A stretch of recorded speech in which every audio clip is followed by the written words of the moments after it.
ನಾವು ಹಿಂದಿನ ಪುಟದಲ್ಲಿದೆ 2 ರೀತಿಯ ಮುಕ್ತಿಗಳನ್ನ ಹೇಳ್ತಾ ಇದ್ರು. ಅಲ್ಲೇ ಕೆಳಗೆ ಅದೇ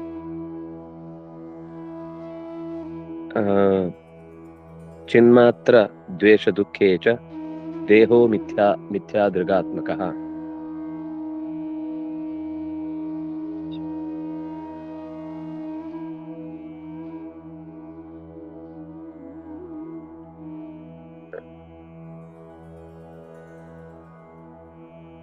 ಮಿಥ್ಯಾದೃಕ್ ದೃಷ್ಟಿ ಯಾವತ್ತೂ ಕೂಡ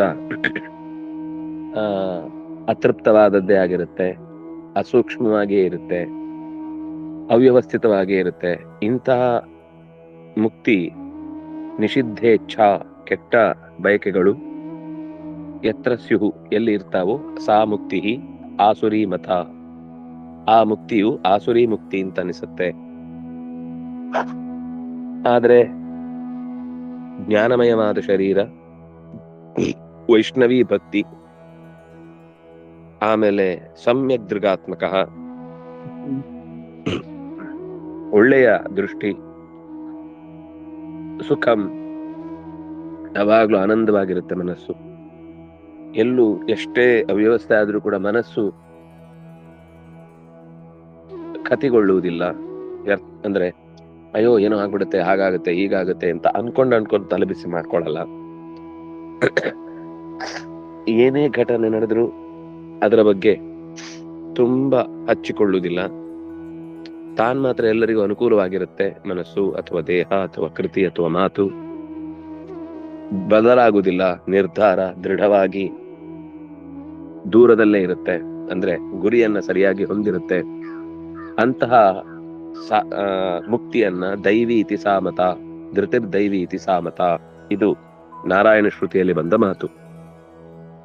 ಕ್ಷೇತ್ರಜ್ಞೋ ಭಗವಾನ್ ವಿಷ್ಣು ನಹ್ಯನ್ಯ ಕ್ಷೇತ್ರ ಮಂಜಸ ವೇತ್ಯಸೋ ಭಗವಾನ್ ಜ್ಞೇಯೋ ವ್ಯಕ್ತ ವಿಲಕ್ಷಣ. ಕ್ಷೇತ್ರಜ್ಞ ಭಗವಾನ್,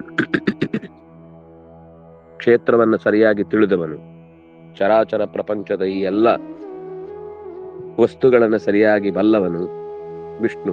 ನಹ್ಯನ್ಯ, ಅವನನ್ನು ಹೊರತುಪಡಿಸಿ ಬೇರೆ ಯಾರೂ ಕೂಡ ಇಷ್ಟು ಚೆನ್ನಾಗಿ ಇಷ್ಟು ಸ್ಪಷ್ಟವಾಗಿ ತಿಳಿದಿಲ್ಲ. ಅಂಜಸ ಅನ್ಯ ಕ್ಷೇತ್ರಂ ನಹಿ ಅನ್ಯ ಕ್ಷೇತ್ರಂ ಅಂಜಸಾ ವೇತ್ತಿ. ಇವನು ತಿಳಿದ ಹಾಗೆ ಈ ಕ್ಷೇತ್ರವನ್ನು ಯಾರೂ ತಿಳಿದಿಲ್ಲ. ನಮ್ಮ ಶರೀರದ ಒಳಗೆ ಏನಿದೆ ನಮ್ಗೆ ಯಾರಿಗೂ ಸರಿ ಗೊತ್ತಿಲ್ಲ.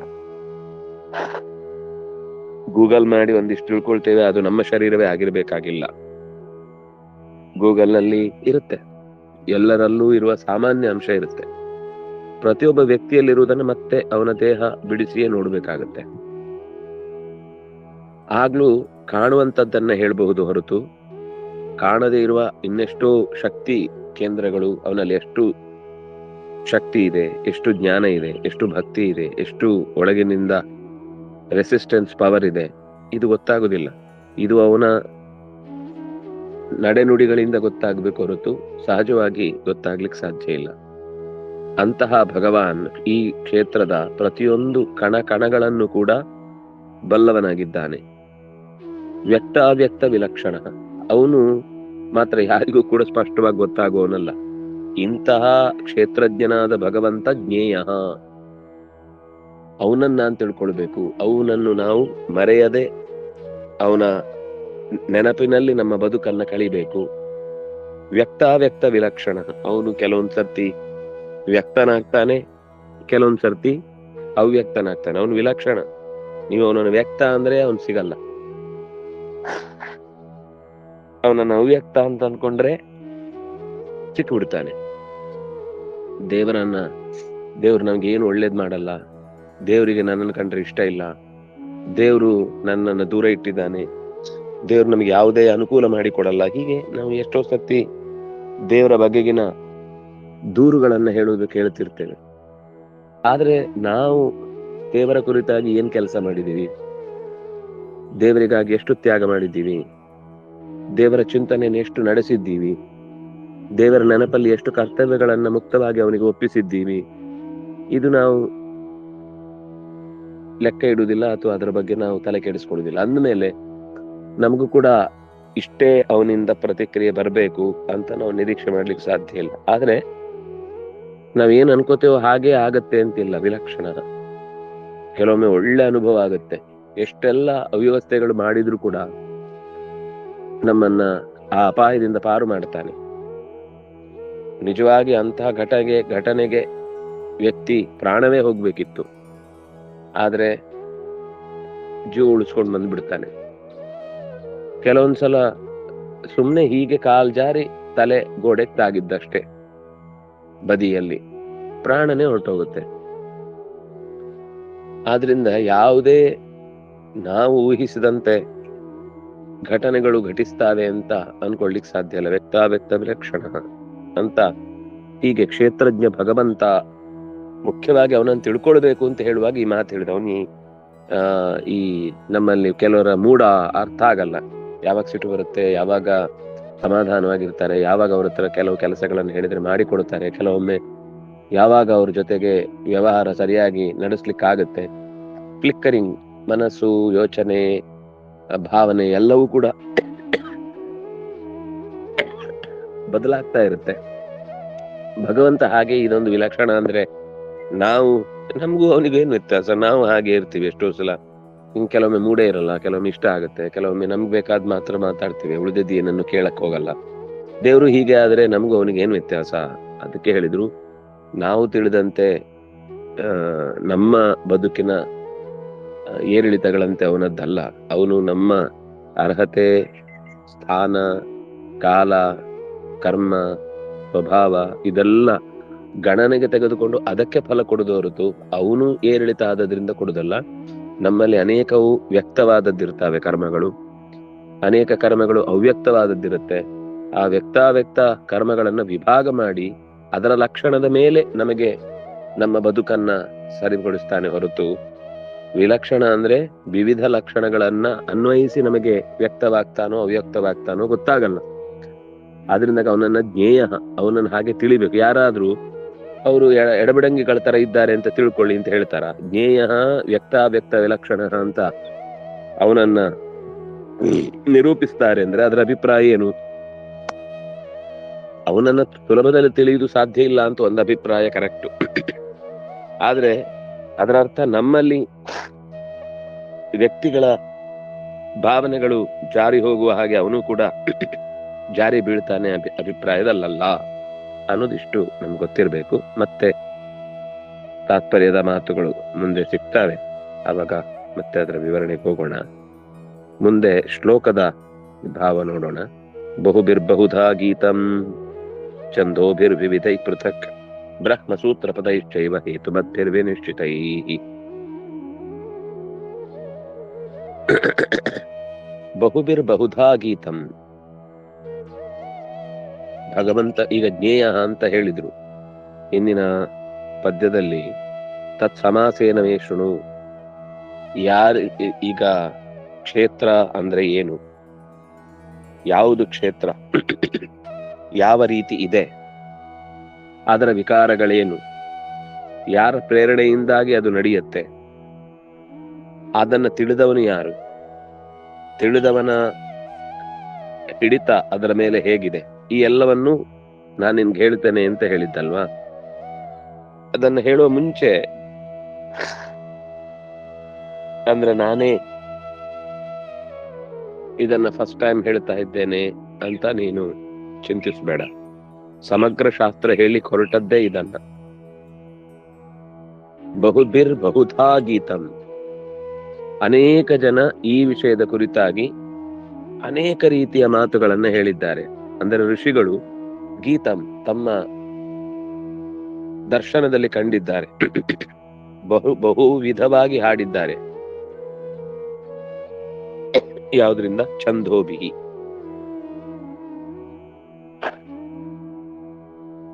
ವೇದಗಳಲ್ಲಿ ಅನೇಕ ರೀತಿಯ ಮಾತುಗಳಿಂದ ನಿನ್ನನ್ನ ಗುರುತಿಸಿದ್ದಾರೆ. ವಿವಿಧೈ ಪೃಥಕ್, ಅವ್ರು ಹಾಡಿದ್ದನ್ನೇ ಇವ್ರು ಹಾಡಿದ್ದು, ಇವ್ರು ಹಾಡಿದ್ದನ್ನೇ ಅವ್ರು ಹಾಡಿದ್ದು, ಕಾಪಿ ಪೇಸ್ಟ್ ಅಲ್ಲ.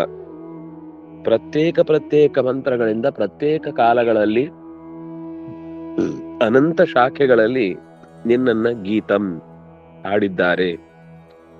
ಅಷ್ಟೇ ಅಲ್ಲ, ಬ್ರಹ್ಮಸೂತ್ರ ಪದೈಹಿ ಕೇವಲ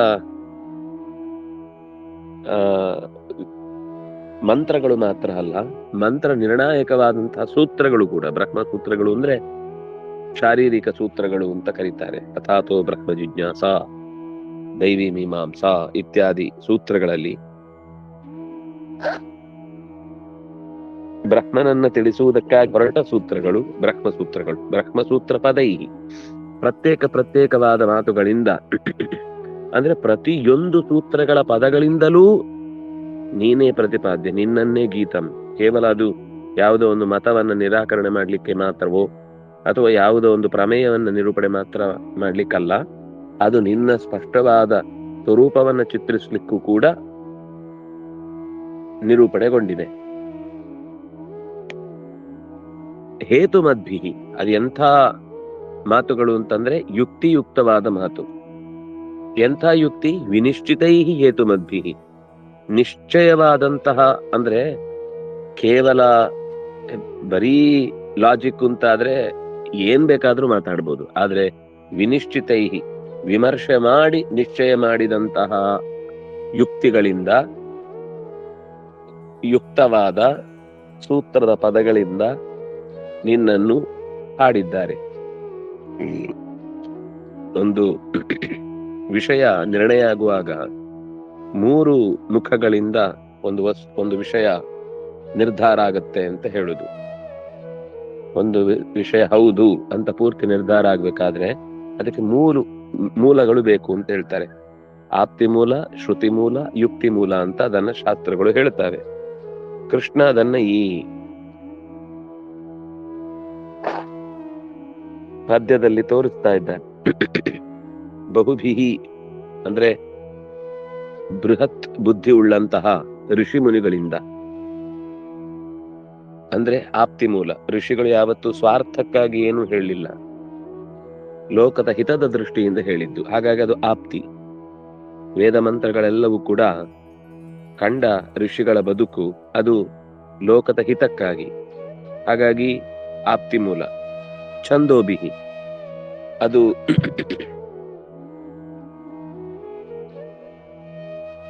ಋಷಿ ಮೂಲ. ಅವರು ಆಪ್ತರು ಅನ್ನೋದು ದೇವರನ್ನ ಕಂಡಿದ್ದಾರೆ ಅನ್ನೋ ಕಾರಣಕ್ಕಾಗಿ. ಜೊತೆಗೆ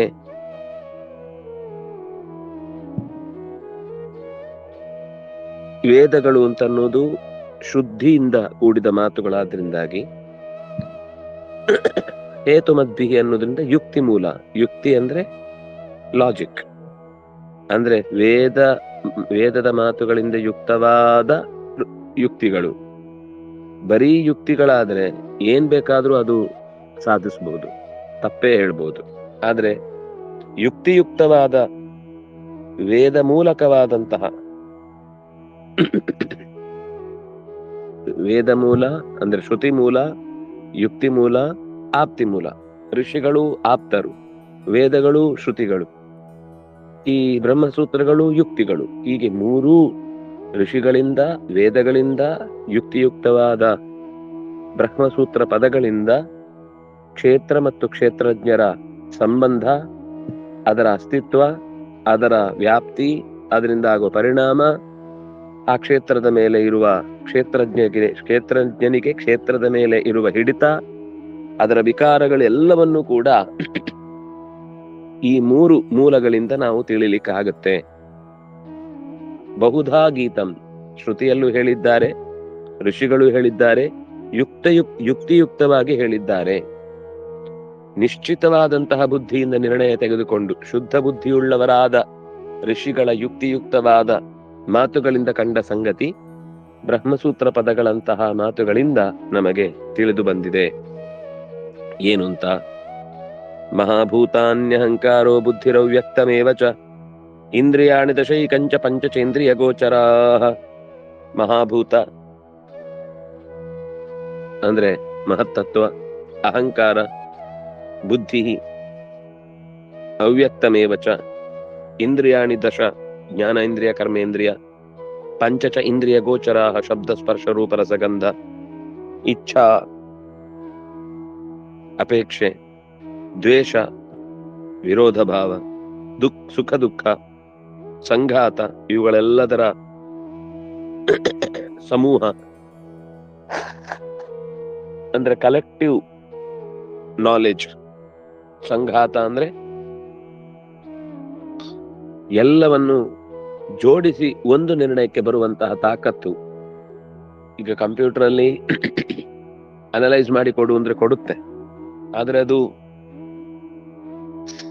ಎಲ್ಲ ಕಾಲಕ್ಕೂ ಉಪಯುಕ್ತವಾಗುತ್ತೆ ಅಂತ ಹೇಳಿಕ್ ಬರಲ್ಲ. ಒಂದೇ ವ್ಯಕ್ತಿಯ ಎರಡು ತೀರ್ಮಾನಗಳು ಒಂದಕ್ಕೊಂದು ವಿರುದ್ಧ ಇರುತ್ತೆ, ಎರಡಕ್ಕೂ ನಾಲೆಜ್ ಒಂದೇ ಇರುತ್ತೆ.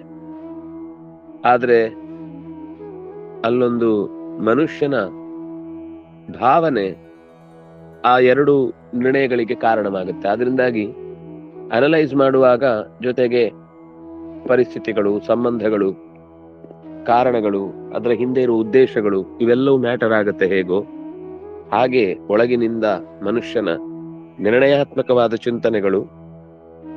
ಸಂಘಾತಶ್ಚೇತನ, ಸಂಘಾತಃ ಚೇತನ. ಚೇತನ ಅಂದ್ರೆ ನೆನಪಿನ ಶಕ್ತಿ. ಧೃತಿ ನಿರ್ಧಾರ ಶಕ್ತಿ. ಏತತ್ ಕ್ಷೇತ್ರಂ ಸಮಾಸೇನ ಸವಿಕಾರಂ ಉದಾಹೃತಂ. ಅವನು ಹೇಳಿದ್ದ ಕ್ಷೇತ್ರ ಅಂದ್ರೆ ಏನು ಅಂತ ಹೇಳ್ತೇನೆ ಅಂತ. ಇಷ್ಟು ಸೇರಿದ್ರೆ ಕ್ಷೇತ್ರ ಆಗತ್ತೆ. ಮಹಾಭೂತಗಳು, ಅದು ಮಹತ್ತತ್ವ ಮತ್ತು ಭೂತಗಳು. ಮಹಾಭೂತಾನಿ, ಮಹತ್ತತ್ವ ಮತ್ತು ಪಂಚಭೂತಗಳು, ಮಣ್ಣು ನೀರು ಗಾಳಿ ಬೆಂಕಿ ಆಕಾಶ. ಅಹಂಕಾರ, ಬುದ್ಧಿ, ಅವ್ಯಕ್ತ ತತ್ವ, ಇಂದ್ರಿಯಗಳು, ಅದರಲ್ಲೂ ಜ್ಞಾನೇಂದ್ರಿಯ, ಕರ್ಮೇಂದ್ರಿಯ, ಇಂದ್ರಿಯಗಳಿಗೆ ಗೋಚರವಾಗುವಂತಹ ಶಬ್ದ ಸ್ಪರ್ಶ ರೂಪ ರಸಗಂಧಗಳು. ಇನ್ನು ಮಾನಸ ಭಾವಗಳು. ಈ ಮುಂದೆ ಹೇಳಿದ್ದು ಯಾವುದು ಹೊರಗಿಂದ ಕಾಣುವಂಥದ್ದಲ್ಲ. ಇಚ್ಛೆ ಆಗಲಿ, ದ್ವೇಷವಾಗಲಿ, ಸುಖವಾಗಲಿ, ದುಃಖವಾಗಲಿ, ಅದರ ರಿಯಾಕ್ಷನ್ ಕಾಣಬಹುದು. ಆದ್ರೆ ದುಃಖ ಆಗಿದ್ರೂ ನಳದೇ ಇರ್ಬೋದು, ಸುಖ ಆಗಿದ್ರೂ ನಗದೇ ಇರ್ಬೋದು. ನಾವು ಕಣ್ಣೀರು ಬಂದ್ರೆ ಮಾತ್ರ ದುಃಖ ಅಂತ ಹೇಳುವ ಹಾಗಿಲ್ಲ. ಒಳಗಿನ ದುಃಖ ಆಗಿರುತ್ತೆ, ಸಹಿಸ್ಕೊಂಡಿರ್ತಾರೆ. ಅದರಿಂದಾಗಿ ಇದೆಲ್ಲ ಮಾನಸ ಭಾವ. ಇದೆಲ್ಲ ಸೇರಿ ಒಬ್ಬ ಮನುಷ್ಯ ಆಗ್ತಾನೆ. ಇದೆಲ್ಲ ಸೇರಿ ಒಂದು ಕ್ಷೇತ್ರ ಆಗತ್ತೆ. ಇದೆಲ್ಲವೂ ಸವಿಕಾರಂ, ವಿಕಾರದಿಂದ ಕೂಡಿದ್ದಿದು.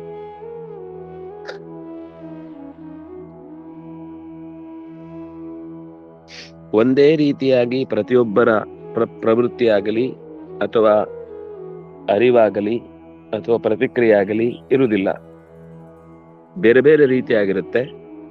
ಇದೆಲ್ಲವೂ ವಿಕಾರ ಸಹಿತವಾದದ್ದು ಅಂತ ಹೇಳ್ತಾ ಇದ್ದಾರೆ. ಇಚ್ಛಾದಯ ವಿಕಾರಾಹ. ಇಚ್ಛಾದಿಗಳು, ಇಚ್ಛಾ, ದ್ವೇಷ, ಸುಖ, ದುಃಖ, ಸಂಘಾತ, ಚೇತನ, ಧೃತಿ, ಇವೆಲ್ಲವೂ ವಿಕಾರ. ಹಿಂದೆ ಹೇಳಿದ್ದು ಅದು ಇರುವಂತದ್ದು. ಈಗ ಪಂಚಭೂತಗಳು ಈ ಶರೀರದಲ್ಲಿ ಇದೆ. ಅಹಂಕಾರ ಇದೆ, ಬುದ್ಧಿ ಇದೆ, ಅವ್ಯಕ್ತ ಇದೆ, ಇಂದ್ರಿಯಗಳಿವೆ. ಇವುಗಳಿಂದ ಹುಟ್ಟಿರುವಂಥದ್ದು ಇಚ್ಛಾದಯಗಳು, ಇಚ್ಛಾದಿಗಳು. ಅಮಾನಿತ್ವಮಡಂಭಿತ್ವಂ, ಅಹಿಂಸಾ, ಕ್ಷಾಂತಿರಾರ್ಜವಂ, ಆಚಾರ್ಯೋಪಾಸನಂ, ಶೌಚಂ, ಸ್ಥೈರ್ಯಮಾತ್ಮ ವಿನಿಗ್ರಹ. ಮುಂದೆ ತತ್ಸಾಧನ, ತಜ್ಞಾನ ಸಾಧನಗಳೇನು, ಈ ಕ್ಷೇತ್ರವನ್ನು, ಕ್ಷೇತ್ರಜ್ಞನನ್ನು, ತತ್ಸಂಬಂಧವನ್ನು ಜ್ಞೇಯ ಅಂತ ಹೇಳಿದ್ರು. ಇದನ್ನು ತಿಳಿಯುವ ಬಗೆ ಹೇಗೆ ಅನ್ನೋದಕ್ಕೆ ಇಷ್ಟು ಅಂಶಗಳನ್ನ, ಇದನ್ನ ಮೋಸ್ಟ್ಲಿ 20 ಪಾಯಿಂಟ್ ಪ್ರೋಗ್ರಾಮ್ ಅಂತ ಆಚಾರ್ಯರು ಯಾವಾಗಲೂ ಹೇಳ್ತಿದ್ರು. ತಿಳ್ಕೊಳ್ಬೇಕು ಅಂದ್ರೆ ಇಷ್ಟು ಅಂಶಗಳಲ್ಲಿ ನಾವು ನಮ್ಮನ್ನ ಸುಧಾರಿಸಿಕೊಳ್ಬೇಕು. ಅಮಾನಿತ್ವಂ ಸಚಯೋ ಯತ್ ಪ್ರಭಾವಶ್ಚ ಅಂತ ಹೇಳಿದ್ರಲ್ಲ.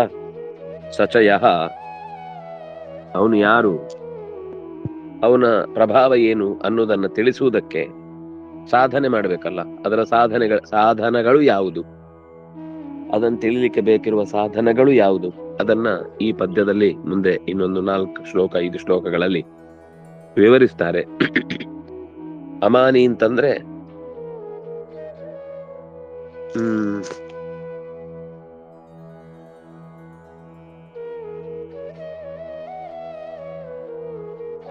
ಅಹಂಕಾರ ಪಡುದು.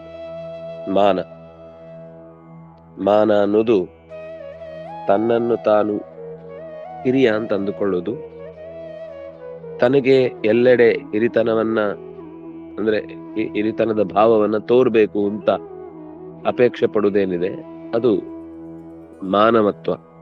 ಅದಿರಬಾರ್ದು. ಮಾನಿತ್ವಂ ಯತ್ರ ನಾಸ್ತಿ. ಮಾನಿ ಅಂದ್ರೆ ಅಹಂಕಾರಿ ಅಂತ ಅರ್ಥ. ಅಹಂಕಾರಿ ಆಗಿರಬಾರ್ದು. ಅಹಂಕಾರಿ ಅಂದ್ರೆ ಸುಮಾರು ತರ ಇದೆ, ಅದು ಒಂದೇ ನೀವು ಲಕ್ಷಣದಲ್ಲಿ ಹೇಳಿ ಮುಗಿಸ್ಲಿಕ್ಕಾಗುದಿಲ್ಲ. ಒಬ್ಬೊಬ್ರಲ್ಲಿ ಒಂದೊಂದ್ ತರ ಅಹಂಕಾರ ಇರುತ್ತೆ. ಅದೇನು ಅಂದ್ರೆ ಏನಾದ್ರೂ ಒಂದು ಕೆಲಸ ಮಾಡಿದ್ಮೇಲೆ ಯಾವಾಗ್ಲೂ ಪ್ರಸಂಗ ಬಂದಾಗ್ಲೂ ಅದು ನಾನ್ ಮಾಡಿದ್ದು ಅಂತ ಎಲ್ಲರಿಗೊಮ್ಮೆ ಗೊತ್ತಾಗ್ಬೇಕು ಅಂತ ಪ್ರಯತ್ನಿಸುವುದು. ಏನೇನೋ ಇರುತ್ತೆ, ಅದು ನಮ್ಗೆ ನಮ್ಮ ಅನುಭವದಲ್ಲಿ ಗೊತ್ತಾಗತ್ತೆ. ನಾವೇ ಹಾಗೆ ಎಲ್ಲಿ ತಪ್ಪು ಮಾಡ್ತೇವೆ ಅಂತ ಗೊತ್ತಾಗತ್ತೆ. ಅಡಂಭಿತ್ವಂ, ಡಂಭ ಅಂದ್ರೆ ಆಚಾರ್ಯರೊಂದು ಒಳ್ಳೆ ಡೆಫಿನೇಷನ್ ಕೊಟ್ಟಿದ್ದಾರೆ. ಆತ್ಮಾಲ್ಪತ್ವಂ ಜ್ಞಾತ್ವಾ ಅಪಿ ಮಹತ್ವ ಪ್ರದರ್ಶನಂ ಡಂಭ. ಇದು ತನ್ನ ಕಿಸೆಯಿಂದ ತೆಗೆದ ಅರ್ಥ ಅಲ್ಲ. ನೋಡಿ, ಅಭಿಧಾನದಲ್ಲಿ ಕೋಶದಲ್ಲಿದೆ. ಜ್ಞಾತ್ವಾಪಿ ಸ್ವಾತ್ಮನೋಲ್ಪತ್ವಂ ಡಂಭೋ ಮಾಹಾತ್ಮ್ಯ ಭಾವನಂ. ಎಷ್ಟು ಚೆನ್ನಾಗಿದೆ. ತನ್ನಲ್ಲಿ ಅಷ್ಟು ದೊಡ್ಡಸ್ತಿಕೆ ಇಲ್ಲ, ನಾನು ಅಷ್ಟು ವರ್ತ್ ಅಲ್ಲ, ಅಷ್ಟು ದೊಡ್ಡ ಜನ ಅಲ್ಲ, ಅಂತ ಸಾಮರ್ಥ್ಯ ನನ್ನಲ್ಲಿ ಇಲ್ಲ, ಆದ್ರೂ ನಾನು ತುಂಬಾ ದೊಡ್ಡವನು ಅಂತ ತನ್ನನ್ನು ತಾನು ಬಿಂಬಿಸಿಕೊಳ್ಳುವುದೇನಿದೆ ನಮ್ಮಲ್ಲಿ ಇವತ್ತು ಅದೇ ನಡೆಯುವುದು. ನೀವು ಏನು ಅಂತ ಬೇಡರಿ, ನಿಮ್ಮ ಕರಿಕ್ಯುಲಮ್ ವಿಟಿಯಲ್ಲಿ ಎಲ್ಲ ಇರ್ಬೇಕು. ನೀವ್ ಏನೇನ್ ಮಾಡಿದಿರಿ ಅದು ಯಾವ್ದೋ ಒಂದು ಪ್ರದರ್ಶನಕ್ಕೆ ಅಂತ ಒಂದು ಕಾಪಿ ಪೇಸ್ಟ್ ಮಾಡಿದ್ದು ಪ್ರೆಸೆಂಟೇಶನ್ ಕೊಟ್ಟದ್ದು. ಇಲ್ಲ, ನೀವು ಅದನ್ನ ಹಾಕ್ಬೇಕು, ಅದು ಬೇಕು. ನೀವು ಎಷ್ಟು ನಿಮ್ಮನ್ನ ಎಲಿಜಿಬಲ್ ಅಂತ ತೋರಿಸ್ಕೊಳ್ತೀರೋ, ನೀವು ಎಲಿಜಿಬಲ್ ಆಗಿರ್ತೀರೋ ಅಲ್ಲ, ತೋರಿಸ್ಕೊಳ್ತೀರೋ ಅಷ್ಟು ನಿಮಗೆ ವರ್ತ್. ಹಾಗಾಗಿ ತುಂಬಾ ಸರಳವಾಗಿರುವ ಸಂಗತಿಗಳನ್ನೆಲ್ಲ ಕ್ಲಿಷ್ಟಕರವಾದ ಪದಗಳಲ್ಲಿ ತಾನು ದೊಡ್ಡವನು ಅಂತ ತೋರಿಕೊಳ್ಳುವುದಕ್ಕೋಸ್ಕರ ಇವತ್ತು ಹೊರಡುವ ಎಲ್ಲಾ ತರದ ಮಾತಿನ ಮೋಡಿಗಳೆಲ್ಲವೂ ಇದೇ ಭಾವದಲ್ಲಿ ಬರುವಂತದ್ದು. ತಾನಲ್ಲದ್ದನ್ನು ತಾನು ಅಂತ ಪ್ರೊಜೆಕ್ಟ್ ಮಾಡುವ ಪ್ರೊಜೆಕ್ಷನ್ ಇಸ್ ಮೋರ್ ಇಂಪಾರ್ಟೆಂಟ್. ನಿಮಗೆ ಅದರ ಬಗ್ಗೆ ಏನ್ ಗೊತ್ತಿದೆ ಅನ್ನೋದು ಮುಖ್ಯ ಅಲ್ಲ, ನೀವು ಹೇಗೆ ಅದನ್ನು ಪ್ರೆಸೆಂಟ್ ಮಾಡ್ತೀರಿ ಅನ್ನೋದು ಮುಖ್ಯ. ಅದು ಡಂಬನೆ. ಈಗ ಇದ್ದದನ್ನು ಚೆನ್ನಾಗಿ ಹೇಳುದನ್ನ ನಾನು ತಪ್ಪು ಅಂತ ಹೇಳಲೇ ಇಲ್ಲ. ಇಲ್ಲದೆ ಇರುವುದನ್ನೇ ದೊಡ್ಡದಾಗಿ ಭಾರಿಯ ದೊಡ್ಡ ವಿಷಯ, ಪಾಪ ಎದುರುಗಡೆ ಇದ್ದವರಿಗೆ ಏನು ಗೊತ್ತಿರಲ್ಲ ಅದ್ರ ಬಗ್ಗೆ, ಅದು ಕಾಮನ್ ವಿಷಯ, ಅದು ಎಲ್ರಿಗೂ ಅರ್ಥ ಆಗಿರುವ ಸಂಗತಿ ಅಂತ. ಅವ್ರಿಗೆ ಅದು ಅರ್ಥ ಆಗಿರಲ್ಲ, ಅದನ್ನಾಗಿ ಇವನು ಅದನ್ನೇ ದೊಡ್ಡ ವಿಷಯನಾಗಿ ಇನ್ನೊಬ್ಬರ ದಡ್ಡತನವನ್ನೇ ಬಂಡವಾಳವಾಗಿಸಿಕೊಂಡು ಅರ್ಥವಾಗದ ದೊಡ್ಡ ದೊಡ್ಡ ಶಬ್ದಗಳಿಂದ ಅತ್ಯಂತ ಅಲ್ಪಕರವಾದ ವಿಷಯವನ್ನ ಭಾರಿ ದೊಡ್ಡ ವಿಷಯವನ್ನ ಹೇಳಿದೆ ಅನ್ನೋ ರೀತಿಯ ಇವತ್ತಿನ ಅನೇಕ ಉಪನ್ಯಾಸಗಳು ಕೂಡ ಇದೇ ತರವೇ, ಒಂದು ರೀತಿಯ ಡಂಭನೆ. ಜ್ಞಾತ್ವಾಪಿ ಆತ್ಮನೋ ಅಲ್ಪತ್ವಂ ಸ್ವ ಆತ್ಮನಃ. ತನ್ನ ಬಗೆಗಿನ ಅರಿವು ಸರಿಯಾಗಿ ಎಷ್ಟೋ ಕಡಿಮೆ ಇದೆ ಅಂತ ಗೊತ್ತಿದ್ರು ಕೂಡ ಮಾಹಾತ್ಮ್ಯ ಭಾವನಂ, ತಾನೇನೋ ತುಂಬಾ ದೊಡ್ಡವನು, ನಾನ್ ತಪ್ಪೇ ಮಾಡ್ಲಿಕ್ಕೆ ಸಾಧ್ಯ ಇಲ್ಲ, ನಾನು ಅಂದ್ರೆ ಏನ್ ಅನ್ಕೊಂಡಿದೀವಿ. ಕೆಲವೊಮ್ಮೆ ಏನ್ ಗೊತ್ತಾ, ತಾನ್ ತಪ್ಪು ಮಾಡಿದ್ದೇನೆ ಅಂತ ಗೊತ್ತಿದ್ದು ಡಂಬ ಮಾಡಿದ್ರೆ ಮುಂದೆ ಯಾವತ್ತಾದ್ರೂ ಬದಲಾಗ್ಬೋದು. ತಾನ್ ತಪ್ಪು ಮಾತಾಡ್ತಾ ಇದ್ದೇನೆ ಅಂತ ಗೊತ್ತಿಲ್ಲದೆ ತನ್ನ ದೊಡ್ಡಸ್ತಿಕೆ, ಅದು ಏನಾಗುತ್ತೆ, ಮೊದಲು 4 ದಿವಸ ಗೊತ್ತಿರುತ್ತೆ, ಅದನ್ನ 100 ಸರ್ತಿ ಹಾಗೆ ಪ್ರದರ್ಶನ ಮಾಡಿದಾಗ ಮುಂದೆ ಆ ಎಚ್ಚರ ಹೊರಟು ಹೋಗುತ್ತೆ. ನಾನೇ ಅದು ಅನ್ನುವ ಭಾವನೆಯಿಂದಲೇ ನಡ್ಕೊಳ್ತಾನೆ ಮನುಷ್ಯ. ಅದಕ್ಕೆ ಆ ಶಬ್ದ ಬಳಸಿದ್ದು ಮಾಹಾತ್ಮ್ಯ ಭಾವನಂ. ತನ್ನನ್ನು ದೊಡ್ಡವನು ಅಂತ ಅವನೇ ಭಾವಿಸಿ ಬಿಟ್ಟಿರ್ತಾನೆ. ಯಾಕಂದ್ರೆ ಒಂದ್ 4 ಜನ 4 ಸರ್ತಿ ನಮಸ್ಕಾರ ಮಾಡಿದ ತಕ್ಷಣ ಬಹುಶಃ ಈ ಜಗತ್ತಲ್ಲಿರೋರು ಎಲ್ಲರೂ ನಂಗೆ ನಮಸ್ಕಾರ ಮಾಡ್ಬೇಕಾದವರು ಅನ್ನುವ ಭಾವನೆಗೆ ಇಳಿದು ಬಿಡ್ತಾನೆ. ಆದ್ರೆ ಯಾವ ಮನುಷ್ಯ ಪ್ರತಿಯೊಂದು ಸರ್ತಿಯೂ ತನ್ನ ಇತಿಮಿತಿಗಳನ್ನ ಅರ್ಥ ಮಾಡಿಕೊಂಡು ತನಗಿಂತಲೂ ದೊಡ್ಡವರೊಬ್ರು ಇರ್ತಾರೆ ಅಂತ ಭಾವಿಸಿ ತನ್ನನ್ನು ಎಚ್ಚರಿಸಿಕೊಳ್ತಾನೋ ಅವನು ಈ ಅಪಾಯದಿಂದ ಪಾರಾಗ್ತಾನೆ. ಮಾಹಾತ್ಮ್ಯ ಭಾವನಂ. ನಾನ್ ತಪ್ಪು ಮಾಡಲ್ಲ, ನಾನ್ ತಪ್ಪು ಮಾತಾಡಲ್ಲ, ನಾನ್ ತಪ್ಪು ಯೋಚಿಸಲ್ಲ, ನಾನ್ ತಪ್ಪು ಹೆಜ್ಜೆ ಇಡಲ್ಲ, ನನಗೆ ಕರೆಕ್ಟ್ ಗೊತ್ತಿದೆ, ನಾನ್ ಹೇಳಿದ್ದೇ ಸರಿ ಅಂತ ನಿರಂತರವಾಗಿ ಹೊಸ್ತನ್ನ ತಿಳ್ಕೊಳ್ಳಿಕ್ಕೆ ತಲೆಯೇ ತೆರೆದುಕೊಳ್ಳದೆ ಹೋಗುವಂತಹ ದುಸ್ಥಿತಿ ಈ ಡಂಭದ ಅಪಾಯ. ಇತಿ ಹಿ ಅಭಿಧಾನಂ ಆರ್ಜವಂ ಮನೋವಾಕ್ಕಾಯ ಕರ್ಮಣಾಂ ಅವೈಪರೀತ್ಯಂ. ಅದ್ಭುತ. ಸರಿ, ಮುಂದೆ ಅಹಿಂಸಾ ಅಂತಿದೆ. ಅಹಿಂಸಾ ಅಂದ್ರೆ ಇನ್ನೊಬ್ಬರಿಗೆ ಹಿಂಸೆ ಮಾಡದೇ ಇರುವುದು. ಅದು ಮಾತಿನಿಂದ ಇರ್ಬೋದು, ಕೃತಿಯಿಂದ ಇರ್ಬೋದು, ನಡೆಯಿಂದ ಇರ್ಬೋದು, ನುಡಿಯಿಂದ ಇರ್ಬೋದು ಅಥವಾ ಮನಸ್ಸಿನಲ್ಲಿ ಅವರಿಗೇನು ಹೇಳಲ್ಲ. ಆದ್ರೆ ಅವ್ರ ಬಗ್ಗೆ ಸಿಕ್ಕಾಪಟ್ಟೆ ಅವರಿಗೆ ಹಾಗಾಗ್ಲಿ ಹೀಗಾಗ್ಲಿ ಅಂತ ಮನಸ್ಸೊಳಗೆ ಶಾಪ ಕೊಟ್ಕೊಂಡು ನಿಮ್ಗೂ ಅನುಭವ ಆಗತ್ತೆ, ಅನುಭವಿಸ್ತೀರಿ ಅಂತ ಅವರನ್ನ ಸಿಕ್ಕಾಪಟ್ಟೆ ದೂರುವುದೇನಿದೆ ಮನಸ್ಸಿನಲ್ಲಿ, ಇದು ಹಿಂಸೆಯೇ ಇನ್ನೊಂದು ಮುಖದಲ್ಲಿ. ಕ್ಷಾಂತಿ ಸಹಿಸುವುದು ಅಂದ್ರೆ ಹಿಂಸೆ ಮಾಡದೇ ಇರುವುದು ಅಹಿಂಸೆ. ತನಗೆ ಹಿಂಸೆ ಆದ್ರೂ ತೊಂದ್ರೆ ಇಲ್ಲ ಅಂತ ಇನ್ನೊಬ್ಬರಿಗೆ ಹಿಂಸೆ ಆಗದಂತೆ ನಡ್ಕೊಳ್ಳುವುದು ಕ್ಷಾಂತಿ. ಹಿಂಸೆ ಮಾಡದೇ ಇರುವುದು ಒಂದು, ತನಗೆ ಹಿಂಸೆ ಆದಾಗ್ಲೂ ಅದನ್ನ ಸಹಿಸಿಕೊಳ್ಳುವುದು ಕ್ಷಾಂತಿ. ನಾ ಹೇಳ್ತಾ ಇರೋದು ಜೀವ ಹೋಗುವಂತ ಈ ಈ ಈ ಮಾತುಗಳನ್ನೆಲ್ಲ ತುಂಬಾ ತಪ್ಪಾಗಿ ತಿಳ್ಕೊಳ್ಳುವ ಸಾಧ್ಯತೆಗಳು ಜಾಸ್ತಿ. ಇನ್ನೊಬ್ಬ ಹೊಡಿತಾ ಇದ್ರು ಸುಮ್ನಿರ್ಬೇಕು, ಹಾಗಲ್ಲ. ಶಾಂತಿ ಅಂದ್ರೆ ಯಾವ ಘಟನೆಗಳಿಗೆ ಎದುರಿರುವವರು ಕಾರಣ ಅಲ್ಲ, ಆದ್ರೆ ಪರಿಸ್ಥಿತಿ ಹಾಗೆ ಕಾಣುತ್ತೆ. ಅವರು ಏನ್ ಮಾಡಿದ್ರೂ ಅಸಹಾಯಕರು ಈ ವಿಷಯದಲ್ಲಿ. ಆಗ ಅವರನ್ನ ದ್ವೇಷಿಸದೆ ಸಹಿಸಿಕೊಳ್ಳುವುದೇನಿದೆ ಅದು ಕ್ಷಾಂತಿ. ಎದುರುಗಡೆ ವ್ಯಕ್ತಿ ಹೊಡಿತಾ ಇದ್ದಾನೆ, ನಮ್ಗೆ ಅವನು ಹೊಡಿತಾ ಇದ್ದಾನೆ ಅಂತ ಗೊತ್ತಿದೆ, ಆಗ ಸಹಿಸಿಕೊಳ್ಳುವುದು ಅಂತ ಅರ್ಥ ಅಲ್ಲ. ಆಗ ವಾಪಸ್ಸು ನಮ್ಮ ಪ್ರತಿಭಟನೆಯನ್ನ ನಾವು ಮಾಡ್ಲೇಬೇಕು. ಆದ್ರೆ ಕೆಲವೊಂದ್ ಸರ್ತಿ ಕಾಲವೇ ಆ ವಿಲನ್ ಆಗಿ ನಿಂತು ಬಿಡುತ್ತೆ. ಕಾಲ ವಿಲನ್ ಆಗುದು ಅಂದ್ರೆ ಯಾರ ಮೇಲೂ ಹೇಳಲಿಕ್ಕೆ ಆಗುದಿಲ್ಲ ಅಂತ ಅರ್ಥ. ಅದು ನಮ್ಮ ಕರ್ಮವೇ ವಿಲನ್. ಯಾವುದೋ ಒಂದು ಕಾಲಕ್ಕೆ ಏನೋ ಒಂದು ನಿರ್ಧಾರ ಮಾಡಿ ಮನೆಯನ್ನು ಮಾರಿ ಬಿಟ್ಟಿರ್ತಾನೆ. ಅವನಿಗೆ ಮನೆ ಮಾರಬೇಕು ಅಂತ ಇರುದಿಲ್ಲ, ಆ ಪರಿಸ್ಥಿತಿ ಹಾಗಿರುತ್ತೆ. ಮಕ್ಕಳು ದೊಡ್ಡವರಾದ್ಮೇಲೆ ಗೊತ್ತಾಗುತ್ತೆ, ಅವರು ನಮ್ಮ ಅಪ್ಪನ ಹತ್ರ ದೊಡ್ಡ ಮನೆ ಇತ್ತು ಮಾರಿದ ಅಂತ. ಮಕ್ಕಳು ತರಾಟೆಗೆ ತಗೊಳ್ತಾರೆ ಅವನನ್ನ. ಯಾಕೆ ಮಾರ್ದಿ ನೀನು? ನಿಮ್ಗೆ ಮಕ್ಕಳು ಅಂದ್ರೆ ಇಷ್ಟ ಇಲ್ಲ, ನಿನಗೆ ನಿನ್ನ ವೈಭೋಗದ ಜೀವನವೇ ಇಷ್ಟ. ಅವನು ಹೆಂಡತಿ ಮಕ್ಕಳಿಗೆ ತೊಂದರೆ ಆಗ್ಬಾರ್ದು, ಅವರ ಅಧ್ಯಯನಕ್ಕೆ ಅನುಕೂಲ ಆಗ್ಲಿ, ಮಕ್ಕಳಿಗೆ ಒಳ್ಳೆಯ ರೀತಿಯ ಶಿಕ್ಷಣ ಸಿಗ್ಲಿ, ಅವ್ರು ಮತ್ತೆ ಹೇಗ್ ಬೇಕಾದ್ರೂ ದುಡಿದು ಬದುಕಬಹುದು ಅಂತ ಅಂದುಕೊಂಡು ಅದನ್ನ ಮಾರಾಟ ಮಾಡಿ ಅವ್ರಿಗೆ ಒಳ್ಳೆ ಶಿಕ್ಷಣದ ವ್ಯವಸ್ಥೆ ಮಾಡಿ ಯಾವುದೋ ಕೆಲಸಕ್ಕೆ ಅವರ ಮನೆಯಲ್ಲಿ ಇದ್ದ ಯಾರು ದೊಡ್ಡವನಿಗೋ ಎರಡನೇವನಿಗೆ ಯಾರಿಗೆ ಅಂತ ನಾನು ಇದೊಂದು ಸುಮ್ಮನೆ ಉದಾಹರಣೆ ಹೇಳ್ತಾ ಇದ್ದೇನೆ. ಈ ತರ ನಡೆದದ್ದಿದೆ. ಎಲ್ಲರಿಗೂ ಅವರು ಉಪಕಾರ ಆಗ್ಲಿ ಅಂತ ಅನ್ನೋ ದೃಷ್ಟಿಯಿಂದ ಅವರ ಕೆಲಸಕ್ಕೆಲ್ಲೋ ದುಡ್ಡು ಭರಿಸ್ಬೇಕಿತ್ತು, ಅದಕ್ಕೆ ಕೊಟ್ಟು. ಫೀಸ್ ಭರಿಸ್ಬೇಕಿತ್ತು, ಅದಕ್ಕೆ ಕೊಟ್ಟ. ಕೆಲಸಕ್ಕೇನು ಎಕ್ವಿಪ್ಮೆಂಟ್ಗಳು ಬೇಕಿತ್ತು ಅವರಿಗೆ ಮಕ್ಕಳಿಗೆ, ಅದನ್ನ ತೆಕ್ಕೊಟ್ಟೆ. ತೆಕ್ಕೊಡುವಾಗ ಅನಿವಾರ್ಯ ಎಲ್ಲಿಂದ ತೆಕ್ಕೊಡ್ಬೇಕು? ಮನೆಯನ್ನೇ ಅಡ ಇಟ್ಟು ಕೊಟ್ಟಿದ್ದ. ಮಕ್ಕಳಿದೆಲ್ಲ ದುಡಿದು ದೊಡ್ಡವರಾಗಿ ಅಂದ್ರೆ ಒಂದು ಸ್ವಸ್ಥಾನಕ್ಕೆ ಬಂದ ಮೇಲೆ ಸಿಕ್ಕಾಪಟ್ಟೆ ಆ ವಿಷಯದ ಬಗ್ಗೆ ಅಪ್ಪನನ್ನ ಹೀಯಾಳಿಸ್ಲಿಕ್ಕೆ ಶುರು ಮಾಡಿದ್ರೆ ಇದು ಸಹಿಸ್ಲಿಕ್ಕೆ ಆಗದೆ ಇರುವಂತದ್ದು. ಅ ಇಲ್ಲ, ಕೆಲವೊಂದ್ ಸರ್ತಿ ಏನಾದ್ರೂ ಬೇರೆ ಉಪಾಯ ಕಾಣಬಹುದಿತ್ತು ಅಂತ ಹೇಳ್ಬೋದು. ಸಾಲ ತಗೊಂಡು ಏನೋ ಮಾಡ್ಬೋದಿತ್ತು ಅಂತ. ಆ ಸಾಲ ತೀರಿಸ್ಬೇಕಾದ್ರೂ ಈಗ ಅಪ್ಪ ಅಕಸ್ಮಾತ್ ಅದರ ಮೊದ್ಲೇ ಗೊಟಕ್ಕಾಗಿ ಬಿಟ್ಟ ಅಂದ್ರೆ ಆಗ ಆ ಮಕ್ಕಳು ಅದನ್ನು ಬೈಕೋತಾರೆ. ಅಪ್ಪ ನಮ್ ತಲೆ ಮೇಲೆ ಏನು ಆಸ್ತಿ ಕೊಡ್ಲಿಲ್ಲ, ಸಾಲ ಮಾತ್ರ ಬಿಟ್ಟು ಹೋದ, ಅದನ್ನು ಬೈಕೋತಾರೆ. ಅದರಿಂದ ಯಾವುದೇ ಒಂದು ವ್ಯಕ್ತಿಗೆ ಏನಾದ್ರೂ ಒಂದು ನಿರ್ಧಾರ ತೆಗೆದುಕೊಳ್ಬೇಕು ಅಂದ್ರೆ ಅಸಹಾಯಕ ಸ್ಥಿತಿಯಲ್ಲಿ ಕೆಲವು ಘಟನೆಗಳು ನಡೀತವೆ. ಅದನ್ನ ನಾವು ಕ್ಷಾಂತಿ ಸಹಿಸ್ಬೇಕು. ಕೆಲವು ಘಟನೆಗಳಿಗೆ ಅವ್ರ ಕಾರಣ ಅಲ್ಲ, ಅವರ ಪರಿಸ್ಥಿತಿ ಕಾರಣ ಇರುತ್ತೆ. ಎಲ್ಲರಿಗೂ ಕಾರಣ ಕೊಟ್ಟು ಪರಿಸ್ಥಿತಿಯನ್ನ ವಿವರಿಸ್ಲಿಕ್ಕೂ ಆಗುದಿಲ್ಲ.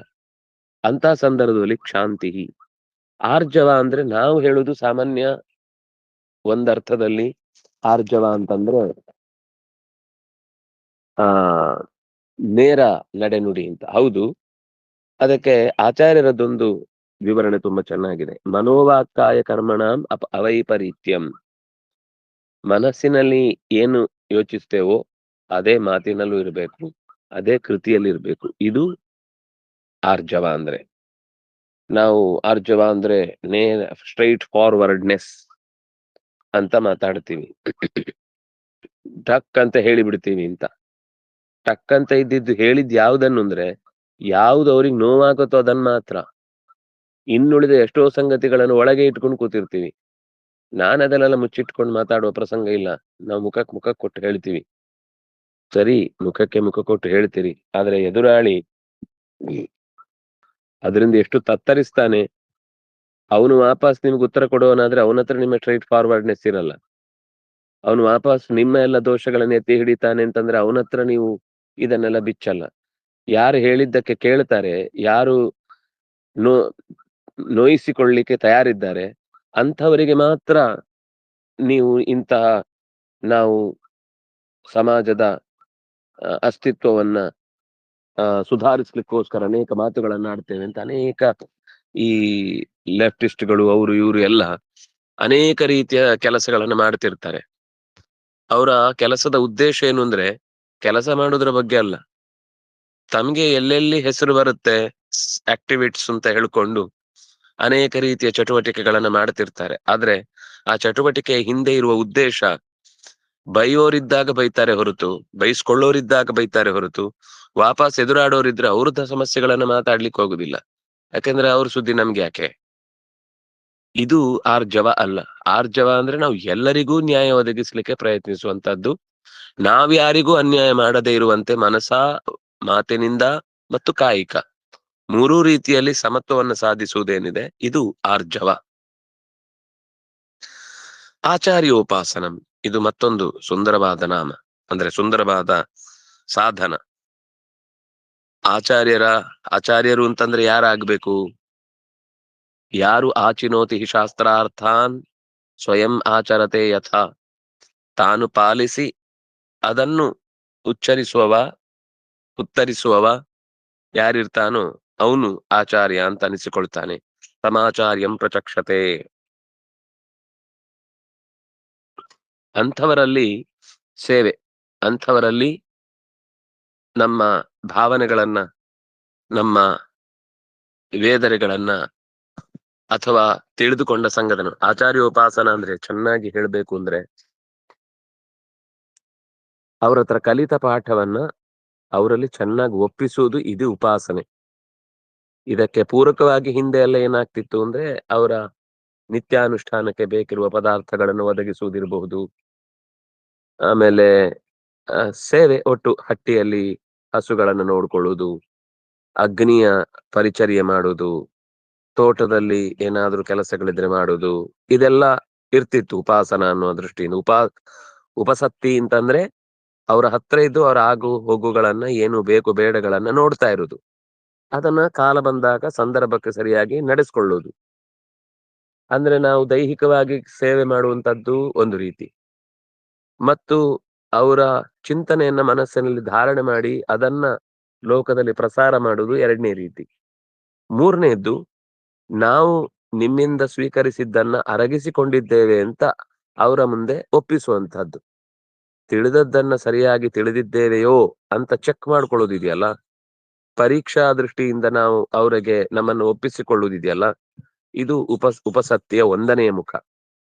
ಹಾಗೆ ತಿಳಿದದ್ದು ದೃಢವಾದ ಮೇಲೆನೆ ನಾವ್ ಇನ್ನೊಬ್ರಿಗೆ ಹೇಳಲಿಕ್ಕೆ ಹೋಗ್ಬೇಕು. ಗುರುಗಳಿಂದ ಹಿಂದೆ ಪರ್ಮಿಷನ್ ಸಿಕ್ಕಿದ್ಮೇಲೆನೆ ಇವತ್ತಿಗೂ ಈ ಭರತನಾಟ್ಯ ಸಂಗೀತಗಳಲ್ಲೆಲ್ಲ ಈ ಪದ್ಧತಿ ಉಳಿದಿದೆ. ಗುರುಗಳು ಒಪ್ಪಿಗೆ ಕೊಟ್ಟು ಮೇಲೆ ಅವನು ಚಿಂತಕನಾಗಿ, ಪ್ರಚಾರಕನಾಗಿ, ಸಂವಾದಕನಾಗಿ, ಅಥವಾ ಯಾವುದೇ ಒಂದು ಕರ್ಮ ಪೌರೋಹಿತ್ಯ ಕ್ಷೇತ್ರದಲ್ಲಾದ್ರೆ, ಹಿಂದೆ ಎಲ್ಲ ನಮ್ಗೆ ನೆನಪಿದೆ, ನಾವು ಪೌರೋಹಿತ್ಯ ಪಾಠವನ್ನ ಕಲಿಯುವಾಗ ಎಲ್ಲಿಂದ ಎಲ್ಲಿ ತನಕ ನಡ್ಕೊಂಡು ಹೋಗ್ತಿದ್ವಿ, ಎಷ್ಟೆಷ್ಟೋ ರಾತ್ರಿಗಳೆಲ್ಲ ಪಾಠ ಆಗ್ತಾ ಇತ್ತು. ಆದ್ರೆ ಅವರು ಕರ್ಕೊಂಡು ಹೋಗಿ ನಮ್ಗೆ ಅಭ್ಯಾಸ ಮಾಡಿಸಿ ಇನ್ನು ಮುಂದೆ ಮಾಡು ಅಂತ ಅವ್ರು ಹೇಳುವ ತನಕ ನಾವು ಅದರಲ್ಲಿ ಆ ಕಾರ್ಯದಲ್ಲಿ ಭಾಗವಹಿಸುವ ಹಾಗೆ ಇರ್ಲಿಲ್ಲ, ಭಾಗವಹಿಸ್ತಿರ್ಲಿಲ್ಲ. ಅವ್ರು ಏನು ಬೇಡ ಅಂತ ಹೇಳ್ತಿರ್ಲಿಲ್ಲ, ಆದ್ರೆ ನಾವು ಕಾಯ್ತಿದ್ವಿ. ಜ್ಯೋತಿಷದಲ್ಲೂ ಇವತ್ತು ಹಾಗಿದೆ. ಜ್ಯೋತಿಷ್ಯ ಅಭ್ಯಾಸ ಮಾಡಿ ಬಂದ ಮೇಲೆ ಗುರುಗಳು ಮಂಗಳ ಮಾಡಿ ಅವನ ಕೈಗೆ ಅದರ ಕವಡೆಯನ್ನ ಕೊಟ್ಟ ಮೇಲೆ ಅವನು ಅದನ್ನ ಅಭ್ಯಾಸ ಮಾಡಿ ಮುಂದಿನ ಕಾರ್ಯದಲ್ಲಿ ಅದನ್ನ ಬಳಸಿಕೊಳ್ಬಹುದು. ಇಲ್ಲ ಅಂದ್ರೆ ಅದನ್ನ ಹಾಗೆ ಉಪಯೋಗಿಸ್ಲಿಕ್ಕಿಲ್ಲ. ಅವರು ಇದು ಮಾಡಿದ ಮೇಲೆನೆ, ಅವರು ನಿರ್ಧಾರ ಮಾಡಿ ನೀನು ಮುಂದುವರಿಬಹುದು ಅಂತ ಹೇಳಿದ್ಮೇಲೆನೆ ಅದನ್ನು ಉಪಯೋಗಿಸ್ಲಿಕ್ಕಿದ್ದದ್ದು. ಇವತ್ತಿಗೂ ಆ ಕ್ರಮ ಹಾಗೆ ನಡೆಯುತ್ತೆ. ಇದು ಮೂಲದಲ್ಲಿ ಇದ್ದದ್ದು ವೇದಾಧ್ಯಯನ ಮಾಡುವ, ಶಾಸ್ತ್ರಾಧ್ಯಯನ ಮಾಡುವ, ಭಗವತ್ ಚಿಂತನೆಯನ್ನು ನಡೆಸುವಂತಹ ವೇದಿಕೆಗಳೆಲ್ಲ ಆಗ್ಬೇಕಿದು. ನಿಜವಾಗಿ ನಾನು ನಿಮ್ಮಿಂದ ಕಲಿತ ಪಾಠ ಅದು ಸುಸ್ಥಿರವಾಗಿದೆ, ಅದು ಸರಿಯಾಗಿದೆ ಅಂತ ತಿಳ್ಕೊಳ್ಳಿಕ್ಕೆ ನಾನು ಅದನ್ನು ಮರಳಿ ಒಪ್ಪಿಸುವುದು ಅಂತ ಉಂಟಲ್ಲ, ಇದು ನಿಜವಾದ ಉಪಸತ್ತಿ. ಬೇರೆ ನೀವು ಅವರಿಗೆ ಏನು ಗುರುದಕ್ಷಿಣೆ ಕೊಡುವುದು ಬೇಡ, ಅಥವಾ ಅವರನ್ನ ಮೇನೆಯಲ್ಲಿ ಹೊತ್ಕೊಂಡು ತಿರುಗಾಡುವುದು ಬೇಡ, ಅಥವಾ ಅವರ ಬದುಕಿನಲ್ಲಿ ನಾವೇನೋ ಒಂದು ಮುಖ್ಯವಾದ ಆಧಾರ ಸ್ತಂಭವಾಗಿ ನಿಲ್ತೇವೆ ಅನ್ನುವುದು ಕೂಡ ಮುಖ್ಯ ಅಲ್ಲ, ಮಾಡಬಾರದು ಅಂತ ಹೇಳಿಲ್ಲ. ಆದ್ರೆ ಇದು ಮಾಡದೆ ತಿಳಿದದ್ದನ್ನ ಸರಿಯಾಗಿ ತಿಳಿದಿದ್ದೇವೆ ಅಂತ ಗುರುಗಳಲ್ಲಿ ಒಪ್ಪಿಸದೆ ನಾವು ಏನು ಉಪಾಸನೆ ಮಾಡಿದ್ರು ಅದು ವ್ಯರ್ಥ. ಆಚಾರ್ಯೋಪಾಸನ ಅಂದ್ರೆ ತಿಳಿಯುವುದು ನಿಷ್ಠೆಯಿಂದ, ತಿಳಿದದ್ದನ್ನ ತಿಳಿದಿದ್ದೇವೆಯೋ ಅನ್ನುವ ಪರೀಕ್ಷೆಗೆ ನಮ್ಮನ್ನು ಒಡ್ಡಿಕೊಳ್ಳುವುದು, ಆ ನಂತರ ತಿಳಿದದ್ದನ್ನ ತಿಳಿಸುವುದು, ಇದಕ್ಕೆ ಪೂರಕವಾಗಿ ಇನ್ನುಳಿದಂತೆ ಅವರ ಅಗತ್ಯಗಳನ್ನು ಪೂರೈಸುವುದು. ಇದು ಆಚಾರ್ಯೋಪಾಸನ. ಶೌಚ, ಶುದ್ಧಿ, ಇದು ಸಾಧನೆಗೆ ಬಹಳ ಮುಖ್ಯ. ಯಾಕೆಂದ್ರೆ ಬಾಹ್ಯ ಶುದ್ಧಿ ಅನ್ನೋದು ಯಾಕೆ ಬೇಕು ಅಂದ್ರೆ ಆಂತರ ಶುದ್ಧಿಯ ಸಂಪಾದನೆಗಾಗಿ. ನಾವು ಹೊರಗಡೆಯಿಂದ ಶುದ್ಧಿ ಇಲ್ಲದೆ ನಾವು ಒಳಗೆ ಶುದ್ಧಿ ಇದ್ರೆ ಸಾಕು ಅಂತ ಕೆಲವೊಂದ್ ಸರ್ತಿ ಒಳಗಿನ ಶುದ್ಧಿಗಾಗಿ ಹೊರಗಿನ ಶುದ್ಧಿ ಅಂತ ಎಚ್ಚರ ಇದ್ರೆ ಆವಾಗ ಆ ಶುದ್ಧಿಗೊಂದು ಅರ್ಥ ಬರುತ್ತೆ. ಆದ್ರೆ ಒಳಗಿನ ಶುದ್ಧಿ ಮರ್ತು ಹೊರಗಿನ ಶುದ್ಧಿ ಎಷ್ಟು ಮಾಡಿದ್ರು ಅದು ತಪ್ಪು ಅನ್ನೋದು ಆಕ್ಷೇಪ ವಿಷಯ. ಆದ್ರೆ ಶೌಚ ಅಂತಂದಾಗ ಎಲ್ಲವೂ ಸೇರಿ, ನಾನು ಹೊರಗಡೆಯಿಂದ ಎಷ್ಟು ಗಲೀಜಿರ್ತೇನೆ ಒಳಗಿನಿಂದ ಆತ್ಮಶುದ್ಧಿ ಮಾಡ್ಕೊಳ್ತೇನೆ ಅಂದ್ರೆ ಅದು ಮೂರ್ಖತನ. ಇನ್ನೊಂದು ಎಚ್ಚರ ಇರಬೇಕು, ಒಳಗಿನ ಶುದ್ಧಿಗೋಸ್ಕರ ಹೊರಗಿನ ಶುದ್ಧಿ ಅಂದ್ರೆ ಅದರ ಅಭಿಪ್ರಾಯ ಕೆಲವೊಮ್ಮೆ ನಾವು ಹೊರಗಿನ ಶುದ್ಧಿಯನ್ನು ಎಷ್ಟು ನೋಡ್ತೇವೆ, ಒಳಗೆ ಶುದ್ಧಿ ಆಗಿದೆಯೋ ಇಲ್ಲೋ ಅಂತ ಪ್ರಶ್ನೆನೇ ಬರೋದು ನಮಗೆ. ಮನಸ್ಸು ಭಗವಂತನಲ್ಲಿ ನೆಲೆಗೊಳ್ಳುವುದಕ್ಕೆ ತಯಾರಾಗಿದೆ ಅಂತಂದ್ರೆ ಹೊರಗಿನಿಂದ ಅಕಸ್ಮಾತ್ ಎಲ್ಲೋ ಒಂದ್ ಸ್ವಲ್ಪ ಅಶುದ್ಧಿ ಇದೆ ಅಂತಂದ್ರು ಅದನ್ನ ನಾವು ತಲೆ ಕೆಡಿಸ್ಕೊಳ್ಬಾರ್ದು, ಮರ್ತು ಬಿಡ್ಬೇಕು. ಅದು ತಾತ್ಕಾಲಿಕವಾದ ಶುದ್ಧಿ, ಹೊರಗಿನ ಶುದ್ಧಿ ಅನ್ನೋದು. ಒಳಗಿನ ಶುದ್ಧಿ ಅನ್ನೋದು ನಿಜವಾಗಿ ಬಹುಕಾಲ ನಾವು ಕಾಪಿಟ್ಟುಕೊಳ್ಬೇಕಾದ್ದು. ಆದ್ರೆ ನಮ್ಮಲ್ಲಿ ಎಲ್ಲ ಉಲ್ಟಾ ಆಗ್ಬಿಡುತ್ತೆ. ಕೈ ತೊಳೆಯುವುದೇ ಒಂದು ದೊಡ್ಡ ಪ್ರೋಗ್ರಾಮ್. ಕೈ ತೊಳೆದ ಮೇಲೆ ಮುಂದೇನು ಅದಿಲ್ಲ, ಯಾವಾಗ್ಲೂ ಕ್ಲೀನ್ ಆಗಿರ್ಬೇಕು. ಕ್ಲೀನ್ ಆಗಿರುವುದೇ ಒಂದು ಸಾಧನೆ ಅನ್ನುವ ಹಾಗೆ ವರ್ತಿಸ್ತೇವೆ. ಆಚಾರ್ಯರು ಇದನ್ನ ಸ್ಪಷ್ಟವಾಗಿ ನಿರಾಕರಣೆ ಮಾಡಿದ್ದಾರೆ. ಶೌಚಾಸನೆ ತ್ವಂಗ ಮಾತ್ರಂ ನ ಪೃಥಕ್ ಧರ್ಮ ಕಾರಣಂ ಅಂತ ತಂತ್ರಸಾರ ಗ್ರಂಥದಲ್ಲಿ ಸಂಗ್ರಹದಲ್ಲಿ ಈ ಮಾತನ್ನ ಹೇಳ್ತಾ, ಶೌಚ ಮತ್ತು ಆಸನಗಳು ಸಾಧನಗಳು ಹೊರತು ಅವುಗಳು ಧರ್ಮ ಸಾಧನಗಳಲ್ಲ, ಅಂದ್ರೆ ಧರ್ಮ ಕಾರಣಗಳಲ್ಲ. ಅಂದ್ರೆ ನಾನು ಧರ್ಮ ಮಾಡ್ತಾ ಇದ್ದೇನೆ ಅಂತ ಅನ್ಕೊಳ್ತೇವೆ ನಾವು, ಶುದ್ಧಿಯಾಗಿರುವುದೇ ಧರ್ಮ ಮಾಡ್ತಾ ಇದ್ದೇನೆ ಅಂತ ಅಲ್ಲ. ಶುದ್ಧಿ ಆಗಿರುವುದು ಧರ್ಮದ ಪ್ರವೃತ್ತಿಯಲ್ಲಿ ಮುಂದುವರಿಲಿಕ್ಕೋಸ್ಕರ, ಧರ್ಮದ ಚಟುವಟಿಕೆಯಲ್ಲಿ ನಮ್ಮ ಮನಸ್ಸು ನೆಲೆಗೊಳ್ಳುವುದಕ್ಕೋಸ್ಕರ ಶೌಚ ಹೊರತು ಆಸನವೂ ಹಾಗೆ. ಆಸನವೇ ಮೋಕ್ಷಕ್ಕೆ ಕಾರಣ ಅಲ್ಲ. ಆಸನ ಮಾಡುವುದರಿಂದ ಮನಸ್ಸು ಸ್ಥಿರವಾಗುತ್ತೆ. ಮನಸ್ಸು ಸ್ಥಿರವಾಗುವುದರಿಂದ ಭಗವಂತನಲ್ಲಿ ಮನಸ್ಸನ್ನು ನೆಲೆಗೊಳಿಸುವುದಕ್ಕೆ ಸಾಧ್ಯವಾಗುತ್ತೆ. ಅಧ್ಯಯನಕ್ಕೆ ಮನಸ್ಸು ಏಕರೀತಿಯಲ್ಲಿ ನಿಲ್ಲುವುದರಿಂದ ಹೆಚ್ಚು ವಿಷಯಗಳನ್ನ ತಿಳ್ಕೊಳ್ಳಿಕ್ಕೆ ಕಾರಣವಾಗುತ್ತೆ. ಇದರಿಂದ ಅಪರೋಕ್ಷ ಜ್ಞಾನವಾಗುವುದು ಇತ್ಯಾದಿ ಮುಂದಿನ ಮೋಕ್ಷದ ಹೆಜ್ಜೆಗೆ ಅದು ಉಪಕಾರಕವಾಗುತ್ತೆ. ಆದ್ರಿಂದ ಶೌಚ ಮತ್ತು ಆಸನಗಳೆರಡೂ ಕೂಡ ಅದು ನಮ್ಮ ಸಾಧನೆಗೆ ಪೂರಕವಾದ ಅಂಶಗಳು ಹೊರತು ಅದು ಪ್ರತ್ಯೇಕ ಮೋಕ್ಷಕ್ಕೆ ನೇರವಾಗಿ ಕಾರಣವಾಗುವಂಥದ್ದು, ಧರ್ಮದ ಪ್ರವೃತ್ತಿಯಲ್ಲಿದ್ದೇವೆ ಅಂತ ಭಾವಿಸುವಂಥದ್ದು ಅಲ್ಲ. ಅಂದಾಗಿ ಶೌಚ ನೋಡಿ, ಇಲ್ಲೂ ಕೂಡ ಕೃಷ್ಣ ಶೌಚ ಅನ್ನೋದನ್ನು ಒಂದು ಸಾಧನ ಅಂತ ಹೇಳಿದ ಹೊರತು ಅದೇ ನೇರವಾಗಿ ಮೋಕ್ಷ ಸ್ವರೂಪ ಅಲ್ಲ, ಧರ್ಮ ಸ್ವರೂಪ ಅಲ್ಲ. ಶೌಚಂ.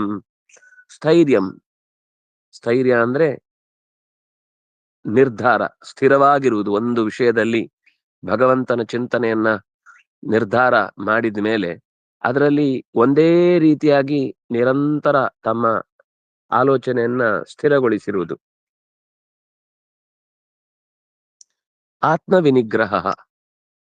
ಆತ್ಮವಿನಿಗ್ರಹ ಅಂದ್ರೆ ಮನಸ್ಸನ್ನು ನಿಯಂತ್ರಣದಲ್ಲಿ ಇಟ್ಟುಕೊಂಡಿರುವುದು. ಇದು ಮತ್ತೊಂದು ಬಗೆಯ ಎಚ್ಚರಿಕೆ. ಆತ್ಮವಿನಿಗ್ರಹ ನೋಡಿ, ವಿವಿಧ ರೀತಿಯ ಗ್ರಹಣ, ನಿತರಾಂ ಗ್ರಹಣ, ವಿಶಿಷ್ಟ ಗ್ರಹಣ, ವಿವಿಧ ರೀತಿಯಲ್ಲಿ ಗ್ರಹಣ, ಇದು ಆತ್ಮವಿನಿಗ್ರಹ. ಮನಸ್ಸನ್ನು ಒಂದೇ ರೀತಿಯಿಂದ ಹಿಡಿದಿಡ್ಲಿಕ್ಕೆ ಆಗುದಿಲ್ಲ. ಹಲವು ರೀತಿಯಿಂದ ಅದನ್ನ ಟ್ಯಾಕಲ್ ಮಾಡ್ಬೇಕಾಗತ್ತೆ. ಹಲವು ರೀತಿಯಿಂದ ಅದಕ್ಕೆ ಉಪದೇಶಗಳನ್ನು ನೀಡಬೇಕಾಗತ್ತೆ. ಕೆಲವೊಂದು ಬೇರೆ ದೃಷ್ಟಾಂತಗಳನ್ನು ಕೊಟ್ಟು, ಕೆಲವು ತನ್ನ ಜೀವನದಲ್ಲಿ ಅನುಭವಕ್ಕೆ ಬಂದು, ಹಲವು ರೀತಿಯಲ್ಲಿ ಮನುಷ್ಯನಿಗೆ ಚಿಕಿತ್ಸೆಯನ್ನು ಕೊಡಬೇಕಾಗತ್ತೆ ಮಾನಸವಾಗಿ. ಅದು ವಿನಿಗ್ರಹ. ಹೀಗೆ ಕೃಷ್ಣ ಸಾಧನೆಯ ದಾರಿಯನ್ನ ಮುಂದಿನ ಪದ್ಯಗಳಲ್ಲಿ ನಿರೂಪಣೆ ಮಾಡಿದ್ದಾನೆ. ಅದನ್ನ ಮತ್ತೆ ನಾವು ನಾಳೆಯ ಚಿಂತನೆಯಲ್ಲಿ ಅನುಸಂಧಾನ ಮಾಡೋಣ ಅಂತ ಹೇಳ್ತಾ, ಕಾಯೇನ ವಾಚ ಮನಸೇಂದ್ರಿಯೈರ್ವಾ ಬುದ್ಧ್ಯಾತ್ಮನಾ ವಾ ಅನುಸೃತ ಸ್ವಭಾವ ಕರೋಮಿ ಯದ್ಯತ್ ಸಕಲಂ ಪರಸ್ಮೈ ನಾರಾಯಣಾಯೇತಿ ಸಮರ್ಪಯಾಮಿ. ತಪಸ್ವಿನೋ ದಾನಪರಾಯಶಸ್ವಿನೋ ಮನಸ್ವಿನೋ ಮಂತ್ರವಿದಸ್ಸು ಮಂಗಲಾಃ ಕ್ಷೇಮಂ ನ ವಿಂದಂತಿ ವಿನಾಯ ದರ್ಪಣಂ ತಸ್ಮೈ ಸುಭದ್ರ ಶ್ರವಸೇ ನಮೋ ನಮಃ. ಶ್ರೀಕೃಷ್ಣಾರ್ಪಣಮಸ್ತು.